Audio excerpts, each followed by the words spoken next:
بہلول کا نام آپ نے سنا ہوگا، یہ مشہور مجاذیب میں سے یہ مجذوب گزرا ہے۔ تو یہ دریائے دجلہ کے کنارے گھومتا تھا اور لوگ اس سے ملتے تو جو اس کی زبان سے نکلتا وہ پورا ہو جاتا۔ تو ایک دن دریائے دجلہ کے کنارے یہ گھوم رہا تھا کہ ہارون رشید اپنے مکان کی، اپنے محل کی چھت پہ ٹہلتے ٹہلتے بہلول کو دیکھتا ہے، تو خادموں کو کہا کہ ذرا اسے میرے پاس حاضر کرو۔ شاہی حکم نامہ تھا۔ جو چھت کے اوپر خادم تھے انہوں نے اوپر سے ڈولی پھینکی اور نیچے والوں کو اشارہ دیا، انہوں نے بہلول کو پکڑا اور ڈولی میں رکھ دیا، اوپر والوں نے رسیاں کھینچ لی۔ 2 لمحوں کے بعد بہلول بادشاہ کے سامنے تھا۔ تو بادشاہ نے بہلول سے کہا کہ بہلول ایک بات تو بتاؤ، کہا پوچھئے، کہا آپ خدا تک کیسے پہنچے ہو؟ تو بہلول نے مسکرا کے کہا جیسے آپ تک پہنچا۔ تو بادشاہ کا تو خیال تھا کہ کوئی بڑی باریک بینی سے کوئی فلسفہ بتائے گا، لیکن یہ 2 لفظوں میں اس نے کہہ دیا جیسے آپ تک پہنچا۔ بادشاہ نے کہا میں نہیں سمجھا، حضرت آپ سمجھا دیجئے۔ تو بہلول نے کہا کہ حضرت میں خود آنا چاہتا تو دیوان خانے میں جاتا، درخواست لکھ کے لے جاتا، پھر جمع ہوتی، پھر کئی واسطوں سے ہوتے ہوئے آپ تک پہنچتی، آپ پھر مجھے وقت دیتے ملاقات کا، 6 ماہ بعد، سال بعد۔ اس وقت پہ میں تیار ہو کے ملاقات کرنے آتا، آپ کے کوئی شاہی مہمان آ جاتے تو پھر ملاقات منسوخ ہو جاتی، پھر بھی آپ کی مرضی ملاقات ہوتی نہ ہوتی، میں چاہتا تو مہینے سال لگ جاتے، لیکن ملاقات پھر بھی آپ کی مرضی پہ، اور جب آپ نے چاہا ہے تو 2 گھڑیاں بھی نہیں لگی۔ تو کہا بندہ چاہے تو کروڑوں سال بھی بیت جائیں، اس کے قرب کی کوئی انتہا نہیں ہے، لیکن جب وہ چاہے تو 2 گھڑیاں بھی نہیں لگتی۔ تو کہا کہ قل ان کنتم تحبون اللہ فاتبعونی یحببکم اللہ، کہ اگر تم اللہ سے محبت کرتے ہو تو آسان طریقہ تمہیں بتا دیتے ہیں، میرے محبوب کی چوکھٹ پہ آ جاؤ، اللہ اکبر، جس کو تم ڈھونڈنے نکلے تھے وہ تمہیں وہاں مل جائے گا، اور تم اس سے محبت کا دعویٰ رکھتے تھے وہ تم سے محبت کا دعویٰ کرے گا، اور پھر جب تم اس کے محبوب ہو جاؤ گے تو پھر جو تم کہو گے وہ کیوں نہیں ہوگا، کیونکہ محبوبوں کی تو بات مانی جاتی ہے نا۔ یہ نظام الدین اولیاء علیہ رحمہ کو محبوب الہی کہتے ہیں نا۔ ان کا واقعہ بھی علماء نے یہ لکھا ہے، صوفیاء نے، کہ ان کے شیخ حضرت بابا فرید الدین گنج شکر رحمۃ اللہ تعالی علیہ ایک دن موج میں آ گئے اور کہا کہ نظام الدین محب بنو گے یا محبوب بنو گے؟ تو یہ بڑی خدمت کرتے تھے اپنی شیخ کی، تو کہا کہ محب بنو گے یا محبوب؟ تو کہا حضرت اگر اجازت ہو تو اپنی ماں کو نہ پوچھاؤں۔ اللہ اکبر، ان لوگوں کی مائیں بھی تو صاحب حال ہوا کرتی تھیں۔ تو کہا کہ اگر اجازت ہو تو اپنی ماں کو نہ پوچھاؤں کہ محب بننا ہے یا محبوب بننا ہے؟ کہا جاؤ تمہیں اجازت ہے۔ تو گھر کی طرف روانہ ہوئے، 1 دن کا سفر کیا۔ راستے میں ایک فقیر تھا مجذوب، جو راستے میں بیٹھا تھا، حالت اس کی عجیب سی تھی، تو یہ سلام کر کے گزرنے لگے تو وہ مسکرا کے بولا محب بنو گے یا محبوب؟ تو حیرت زدہ ہو گئے کہ اسے کیسے پتا چل گیا، یہ تو میرے شیخ کا اور میرا راز ہے۔ تو رک گئے، کہا کہ حضرت اگر آپ بتا دیں تو بہت اچھا ہو۔ کہا نہیں ماں سے پوچھو، جو وہ بتائے گی وہی بن جانا، اور اگر ماں نے نہ بتایا تو کل آ جانا، اسی وقت یہاں ملاقات ہوگی، پھر میں بتا دوں گا۔ خیر چلے، رات کو پہنچے، والدہ کی خدمت میں سلام پیش کیا، پاؤں دبائے اور کہا کہ شیخ موج میں آ گئے اور کہا محب بنو گے محبوب بنو گے؟ تو میں نے کہا ماں سے پوچھ لوں۔ تو میں اماں جی آپ سے پوچھنے آیا ہوں، راستے میں یہ واقعہ بھی ہوا۔ تو ماں نے کہا کہ بیٹے تم صبح ناشتہ کر کے پلٹ جانا، اور وہ جو راستے میں تیرے دل کی بات بوجھ گیا وہ کوئی صاحب حال تھا، وہ تمہیں صحیح بتا سکے گا کہ محب بننا کہ محبوب بننا۔ خیر یہ صبح ناشتہ کر کے ماں کے پاؤں پکڑے، اجازت طلب کی اور واپس نکلے، اور وہاں جا کے دیکھا تو کوئی فقیر نہیں ہے۔ بڑے حیرت زدہ ہوئے، دائیں بائیں سے پوچھا کہ یہاں کل ایک بابا بیٹھا تھا، کہا وہ تو کل کا ہی فوت ہو گیا۔ تو کہا اس کی قبر کہاں ہے؟ کہا قبر کس نے بنانی تھی اس کی؟ وہ گندگی کے ڈھیر پہ لوگوں نے پھینک دیا۔ دل میں بڑے حیرت زدہ ہوئے، اتنا با کمال تھا، لیکن اپنی حالت یہ، خیر وہاں چلے گئے اور جا کے کھڑے ہو کے پوچھنے لگے بندہ خدا دل کی باتیں بوجھتا تھا، اور میرے ساتھ وعدہ کیا تھا کہ اگر ماں نے نہ بتایا تو کل آنا، اور اپنا پتہ ہی نہیں تھا کہ کیا ہونے والا ہے۔ یہ بات کہی تو بابا اٹھ کے بیٹھ گیا۔ عرش فرش تے بانگا ملیاں تے مکے پہ گیا شور، بلے شاہ سا مرنا ناہی تے گور پیا کوئی ہور۔ ہاں اٹھ کے بیٹھ گیا اور کہا کہ نظام الدین، محبوب بننا، محب نہ بننا۔ محبوں کا یہ حال ہوتا ہے، نہ کفن ملتا ہے نہ دفن ملتا ہے۔ محبوب بنو گے تمہاری قبر پہ بھی میلے لگیں گے۔ فَاتَّبِعُونِي يُحْبِبْكُمُ اللَّهُ، اگر حضور کی اطاعت کرو گے، حضور کی فرما برداری کرو گے تو تم محبوب بن جاؤ گے۔ جب کوئی حضور کا ہو جاتا ہے تو رب اس کو اپنا محبوب بنا لیتا ہے۔ تو حضور کی محبت خدا کی محبوبیت کا ذریعہ ہے۔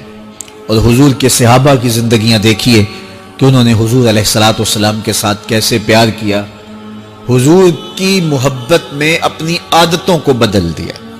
حالانکہ عادتیں نہیں بدلی جاتی، طباع کا اختلاف یہ فطری بات ہے۔ ایک کو ایک چیز پسند ہوتی ہے، دوسرے کو وہ چیز پسند نہیں ہوتی ہے۔ بعض کا ماں کو مسئلہ ہوتا ہے کہ یہ چیز اگر میں تیار کرتی ہوں تو میرا دوسرا بیٹا نہیں کھاتا، تو اس کے لیے بعض سے الگ سے کوئی چیز تیار کرنی پڑتی ہے کہ اس کی ڈیمانڈ یہ ہے اور میرے اس بیٹے کی ڈیمانڈ یہ ہے۔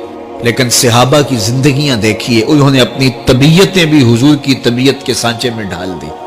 حضرت انس بن مالک کو کسی نے دیکھا کہ وہ شوربے سے کدو کے ٹکڑے نکال کے کھا رہے ہیں، تو کہا یہ کیا کر رہے ہو؟ کہا میں نے ایک دن حضور کو یوں کرتے ہوئے دیکھا تھا۔ تو طباع کا اختلاف یہ ایک فطری اختلاف ہوتا ہے، لیکن صحابہ نے اس کو بھی چھوڑا اور حضور کی محبت کے سانچے میں ڈال دیا۔ پھر اس چیز کا انتظار نہیں کیا کہ حضور کا فرمان کیا ہے، حضور کی چاہت پہ اپنے مزاج کو بدلا۔ اللہ اکبر۔ حضور علیہ الصلوۃ والسلام مدینہ المنورہ کی گلی سے گزر رہے تھے، ایک گنبد نما مکان بن رہا تھا، اور ایسے مکان حضور کو پسند نہیں تھے۔ تو آقا کریم علیہ السلام نے پوچھا یہ مکان کس کا ہے؟ کہا فلاں انصاری کا ہے۔ حضور گزر گئے، چہرے پہ تھوڑے سے ناگواری آثار حویدہ ہوئے۔ کسی نے اس صحابی کو بتا دیا کہ حضور گزرے تھے، تیرے مکان کو دیکھا، شاید پسند نہیں آیا۔ 2-4 دن کے بعد حضور دوبارہ گزرے، دیکھا کہ وہاں ملبے کا ڈھیر پڑا ہوا تھا۔ فرمایا صحابی کو بلایا گیا، کہا میں پرسوں ترسوں گزرا تھا، تیرا مکان دیکھا تھا، یہ کیا ہوا؟ عرض کی میں نے گرا دیا ہے۔ فرمایا کیوں؟ عرض کی سنا تھا آپ کو پسند نہیں، سنا تھا آپ کو پسند نہیں۔ میں اور آپ دیکھیں ہمارا کیا کیا حضور کو پسند ہے، سر سے لے کر پاؤں تک، نجی زندگی سے لے کے سیاسی زندگی تک، اپنے امور ذات سے لے کر کے اپنی معاشرتی زندگی تک، ہمارا کیا کیا حضور کو پسند نہیں۔ اور ہر وہ حضرت شیخ شبلی کا نام سنا ہوگا، بہت بڑے بزرگ گزرے ہیں، تو ان سے کسی نے کہا کہ میں کثیر العیال ہوں، بچے زیادہ ہیں، تو جی خرچے نہیں پورا ہو رہا، آ کے شکوے شروع کر دیے، شکایتیں شروع کر دی۔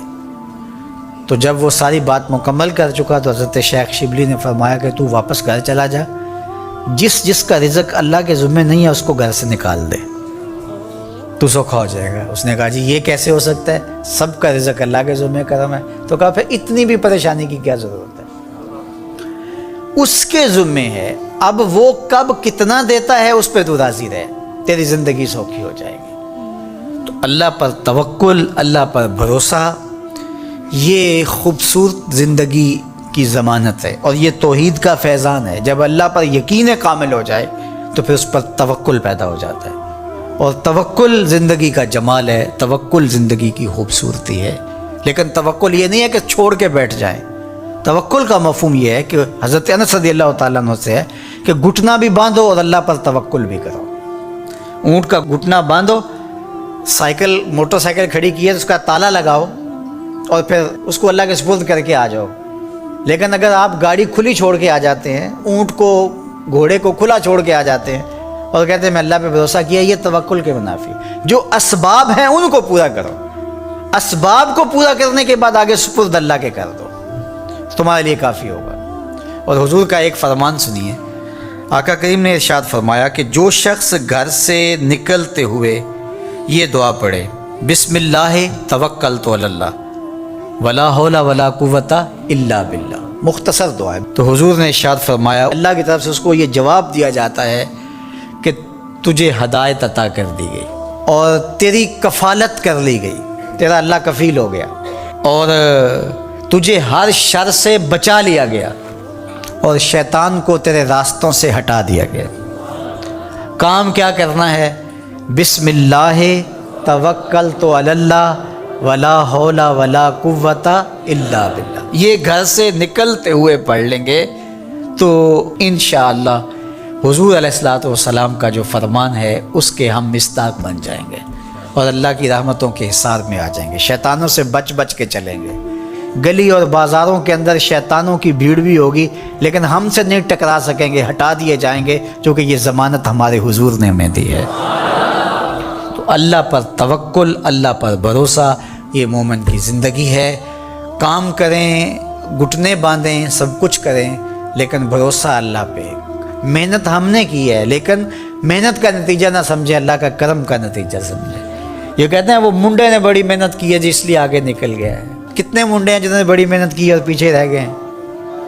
جی یہ بندہ جو ہے وہ یہ بڑا زبردست تھا اس لیے آگے چلا گیا. اور زبردستی کے فوائد تو ضرور ہوتے ہیں لیکن آپ اپنے کاموں کو منسوب اپنی طرف نہ کرو، اللہ کی طرف کرو. وَإِذَا مَرِضْتُ فَهُوَ يَشْفِينِ. جب میں بیمار ہوتا ہوں وہ مجھے شفا دیتا. بیماری کی نسبت اپنی طرف، شفا کی نسبت اللہ تعالیٰ کی طرف. تو یہ نہیں کہ منڈے نے بڑا کام کر دکھایا، نہیں، اللہ کے سپرد. اور میں تو کہتا ہوں کہ اپنے کام اللہ کے سپرد کرو. کسی کے اوپر جب ہم توقع رکھتے ہیں تو ہماری توقع قدم قدم پہ ٹوٹتی. اللہ پہ توکل کرو، دنیا پہ توقع نہ رکھو. ٹھیک ہے اسباب بہم پہنچاؤ، کوشش کرو لیکن نتیجہ سب کچھ اللہ کے سپرد رکھو. انشاءاللہ خیر ہوگی، بہتر ہوگی. پھر مایوسی بھی نہیں ہوگی. جب توقع ہی لوگوں پر نہیں ہوگی تو توقع ٹوٹے گی نہیں، توقع ہوگی نہیں تو ٹوٹے گی کیسے؟ تو پھر مایوسی اور پریشانی نہیں ہوگی. تو اللہ پہ توکل تمہیں اعتماد دے گا، اللہ پہ توکل تمہیں مضبوط کرے گا، اللہ پہ توکل تمہیں کھڑا کر دے گا، اللہ پہ توکل تمہیں توحید کے نور سے مالا مال کرے گا. اللہ پہ توکل اللہ کی محبت کا ذریعہ ہے. اللہ پہ توکل خشیت الہی کی نہضت کا سبب ہے. اللہ پہ توکل باطن کی روشنی کا سبب اور ذریعہ ہے. یہ نور ہے، قبر میں بھی جائے، حشر میں بھی یہ نور ساتھ ساتھ چلے. تو اللہ پر توکل یہ زندگی کی خوبصورتی ہے اور یہ ہماری زندگیوں میں اترنا چاہیے. اللہ مجھے آپ کو توکل کے نور سے مالا مال فرمائے.